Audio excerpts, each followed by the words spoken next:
Hello guys, IBPS RRB PO pre 2021 examination का day 1 1 अगस्त को complete हो चुका और जो एग्ज़ाम का लेवल देखने को मिला वो डिफ़िकल्ट देखने को मिला।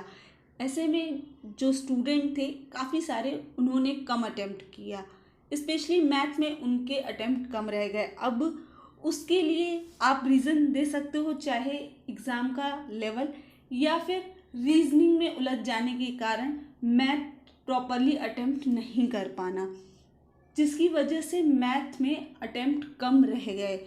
तो ऐसे में क्या रहेगी इस साल cut off, sectional cut off क्या जा सकती है। काफ़ी सारे स्टूडेंट ऐसे हैं जिन्होंने रीजनिंग में तो बहुत अच्छे क्वेश्चन अटेम्प्ट कर लिए, लेकिन उनके मैथ में 16, 17, 18 क्वेश्चन ही सिर्फ अटेम्प्ट हुए।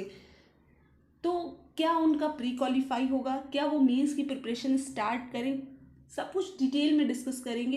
वीडियो आपके लिए बहुत ज़्यादा इंपॉर्टेंट रहने वाली है, तो वीडियो को एंड तक देखिएगा। चैनल को सब्सक्राइब नहीं किया है, चैनल को सब्सक्राइब कर लीजिएगा और अपने अटेम्प्ट जरूर शेयर कीजिएगा। आपने कितने अटेम्प्ट किए हैं, सेक्शन वाइज अटेम्प्ट शेयर कीजिएगा, कैटेगरी मेंशन कीजिएगा।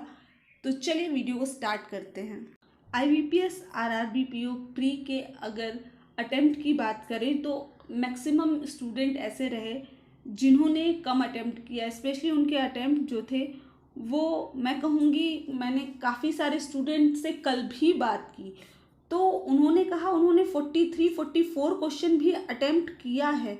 तो एग्ज़ाम का लेवल आप देख सकते हो कि डिफ़िकल्ट रहा, क्योंकि जो स्टूडेंट एक साल से प्रिपरेशन कर रहे हैं, स्पेशली RRB एक ऐसा एग्ज़ाम है जिसमें इंग्लिश नहीं आता है, तो मैक्सिमम स्टूडेंट इसकी तरफ अट्रैक्ट होते हैं एग्ज़ाम देने के लिए। क्योंकि यूपी की मैं बात करूं तो मैक्सिमम स्टूडेंट ऐसे होते हैं जिनकी थोड़ी सी इंग्लिश वीक होती है। मैं सबकी बात नहीं कर रही हूँ, लेकिन काफ़ी सारे स्टूडेंट ऐसे होते हैं जिनकी इंग्लिश थोड़ी सी वीक होती है, तो वो RRB की तरफ ज़्यादा फोकस करते हैं। बैंक के सारे एग्ज़ाम देते हैं, लेकिन RRB उनमें से सबसे ज़्यादा फेवरेट होता है। और ऐसे में जब लो अटेम्प्ट होता है तो काफ़ी सारी निराशाएं साथ आती हैं कि मैंने इतनी प्रिपरेशन की लेकिन अटेम्प्ट मेरे कम रह गए, अब मैं क्या करूं। तो देखो, सबसे पहली बात कि इस साल सभी के अटेम्प्ट कम रहे, ऐसा नहीं है आप ही स्पेशली ऐसे स्टूडेंट हो जिसने कम अटेम्प्ट किए। मैक्सिमम स्टूडेंट ने 43, 44 से लेकर 50 के बीच क्वेश्चन अटेम्प्ट किया। अब 50 तक अगर उन्होंने क्वेश्चन अटेम्प्ट किए हैं तो ऑब्वियस सी बात है कट ऑफ पर इसका इफेक्ट पड़ेगा कि कट ऑफ लो जाएगा, और कट ऑफ लो बनता भी है। ऐसा नहीं है कि अगर लास्ट ईयर यूपी की बात करूं तो 47 कट ऑफ जर्नल की बन गई, तो इस साल भी लगभग उतनी ही वैकेंसी है, तो इस साल भी उतनी कट ऑफ बनेगी। एग्ज़ाम का लेवल थोड़ा हाई हुआ, लोगों ने अटेम्प्ट कम किया, तो ये बात ऑब्वियस ही है कि कट ऑफ कम बनेगी। जब अटेम्प्ट ही कम हुए हैं तो कट ऑफ कैसे हाई जा सकती है, कट ऑफ तो कम बननी ही बननी है। एक्यूरेसी लेकिन आपने मेंटेन करके रखी होगी तो ही आपके लिए चांसेस काफ़ी ज़्यादा इंक्रीज हो जाते हैं। एक्यूरेसी बहुत ज़्यादा मैटर करती है। तो यहाँ पर आपने अगर एक्यूरेसी के साथ क्वेश्चन कम बनाया है, ये तो मैंने एक नॉर्मल अटेम्प्ट की बात की है कि इतना लोगों ने अटेम्प्ट किया है। अगर एक दो क्वेश्चन कम अटेम्प्ट किया बट एक्यूरेसी बहुत अच्छे से मेंटेन की है, तो अभी आपके चांसेस पूरे हैं। अभी नॉर्मलाइजेशन होगा और उसके बाद ही ये पूरी कट ऑफ जो है निकलेगी। अभी डे 2 बचा हुआ है, यानी अभी 7 अगस्त का एग्ज़ाम बचा हुआ है। हो सकता है कि आपकी 7 अगस्त की कोई शिफ्ट बहुत ईजी या हार्ड देखने को मिले, उसी हिसाब से नॉर्मलाइजेशन होगा। क्योंकि काफ़ी सारे स्टूडेंट ऐसे होते हैं जो मुझसे पूछते हैं कि मैम नॉर्मलाइजेशन में कितने नंबर बढ़ जाते हैं और कितने नंबर कम हो जाते हैं। तो ये आपको एग्जैक्ट कोई भी नहीं बता सकता है कि कितने नंबर कम हो जाते हैं और कितने नंबर बढ़ जाते हैं। मैंने जब प्रिपरेशन स्टार्ट की थी तो मुझे भी लगता था कितने नंबर बढ़ते होंगे, लेकिन जब मैं धीरे धीरे एग्ज़ाम देती रही तो मुझे पता चला कि नॉर्मलाइजेशन में कुछ भी हो सकता है। एग्जैक्टली आपको कोई नहीं बता सकता, आपके 5 नंबर भी बढ़ सकते हैं, आपके 4 नंबर कम भी हो सकते हैं। नॉर्मलाइजेशन का उनका अलग एक प्रोसेस है, तो नॉर्मलाइजेशन में क्या होगा क्या नहीं होगा ये मैं नहीं बता सकती, लेकिन हाँ, एक्यूरेसी अगर मेंटेन की है तो आपके पूरे चांसेस हैं। मैं क्या, नॉर्मलाइजेशन में कितने नंबर बढ़ जाएंगे ये आपको कोई भी नहीं बता सकता, जो बताएगा वो आपको गलत ही बताएगा। मैंने अपना जो एक्सपीरियंस किया है वो मैं आप लोगों को बता रही हूँ।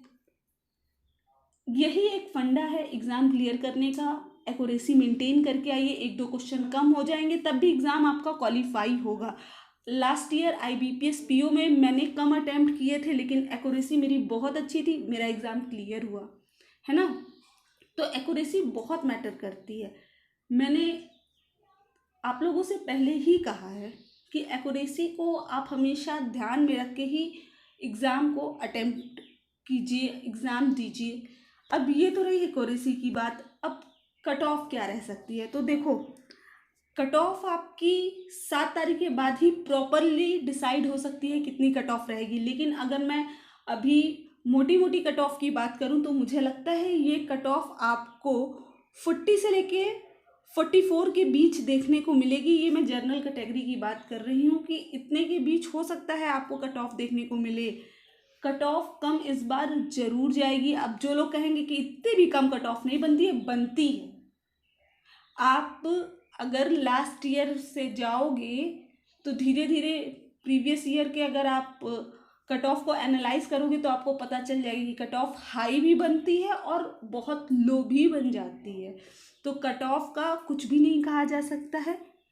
एग्ज़ाम में अगर अटेम्प्ट कम हुए तो कट ऑफ का इस पर इम्पैक्ट पड़ना ही पड़ना है। एग्ज़ाम की डिफ़िकल्टी लेवल ज़्यादा थी इस साल, तो ज़रूर से कट ऑफ आपकी कम बनेगी। एग्जैक्ट कट ऑफ मैं आप लोगों को बताऊंगी लेकिन 7 तारीख के एग्ज़ाम के बाद से। अभी मैं ये 1 तारीख के एग्ज़ाम के एनालिसिस के बेस पर कह रही हूँ आप लोगों से। अगर सेक्शनल कट ऑफ की बात करूँ तो सेक्शनल कट ऑफ भी इफ़ेक्टेड होगी। हर साल RRB की जो सेक्शनल कट ऑफ होती है वो थोड़ी ज़्यादा बनती है और एग्जामिनेशन से, लेकिन इस बार आपको मैथ्स की स्पेशली कट ऑफ कम देखने को मिलेगी। आपकी ये कट ऑफ लगभग 10 के अंदर ही होगी।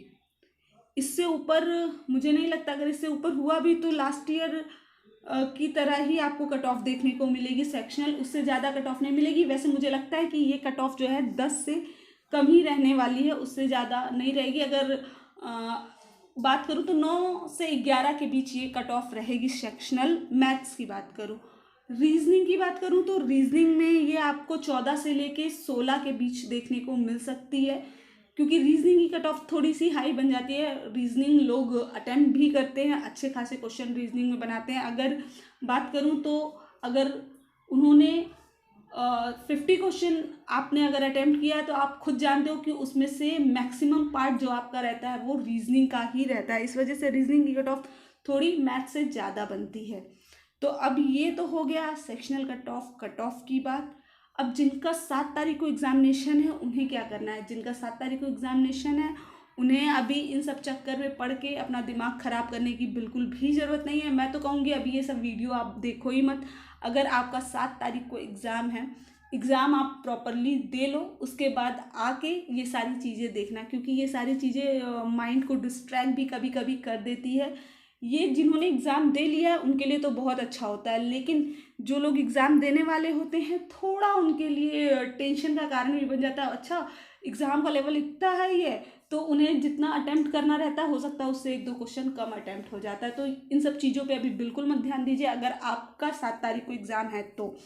और अगर आपने एग्ज़ाम दे दिया है तो आप बिल्कुल देखिए, आप के लिए ही ये वीडियो होती है। लेकिन अगर आपका एग्ज़ाम आने वाला है तो अभी ज़बरदस्ती टेंशन बनाने की ज़रूरत आपको नहीं है।